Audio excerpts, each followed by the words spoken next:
నారాయణ కాలేజీలో ర్యాంక్ సాధిస్తే నారాయణ గారు ఫోటో దిగి ఈ విద్యార్థులు నా కాలేజ్ అని చెప్పుకుంటాడు. ప్రభుత్వ పాఠశాలలో మీరు ఈరోజు రాష్ట్ర స్థాయిలో రాణించి ప్రతిభను చాటితే ఈ ప్రభుత్వం నాది, నా ప్రభుత్వంలో చదువుకున్న విద్యార్థులు మీరు రాణించిందంటే మీరందరూ మా విద్యార్థులు. నారాయణ చైతన్య లాంటి ప్రైవేట్ కార్పొరేట్ పాఠశాలలతో కాలేజీలతో మా విద్యార్థులు కూడా పోటీ పడగలుగుతున్నారు అని అంటే అది మా గౌరవానికి గుర్తింపు. ఇందులో మా ప్రయత్నం పెద్దగా లేకపోయినా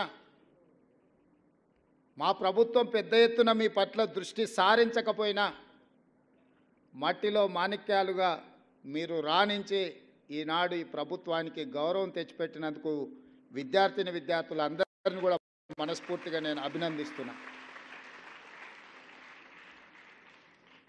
ఈరోజు ఈ దేశంలో ఐఏఎస్లైనా ఐపీఎస్లైనా ఐఎఫ్ఎస్లైనా వివిధ ఉన్నతాధికారులు మా ప్రభుత్వంలో పనిచేస్తున్న వాళ్ళు నన్ను కలవడానికి వచ్చినప్పుడు వాళ్ళతో మాట్లాడుతున్న సందర్భంలో నేను వాళ్ళని అడుగుతుంటాను, మీ స్కూల్ ఎడ్యుకేషన్ ఎక్కడా, మీ కాలేజ్ ఎడ్యుకేషన్ ఎక్కడా.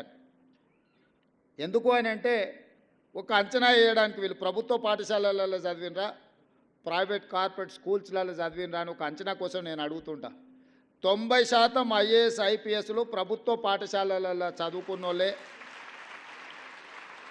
ఎన్నికవుతున్నారు. అదేవిధంగా రాజకీయ నాయకులు ముఖ్యమైన హోదాలలో రాణించిన వాళ్ళు ఈ దేశం మొత్తం మీద చూడండి.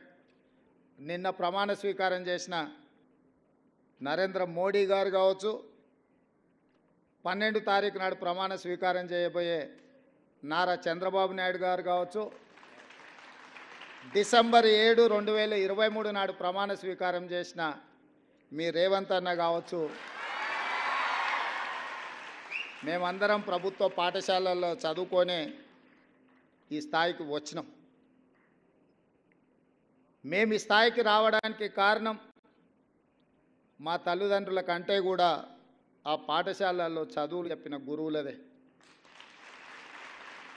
నేను ఎందుకు ఈ అంశాన్ని గుర్తు చేస్తున్నా అంటే మా ప్రభుత్వం బాధ్యత తీసుకున్న వెంబడే బుర్రా వెంకట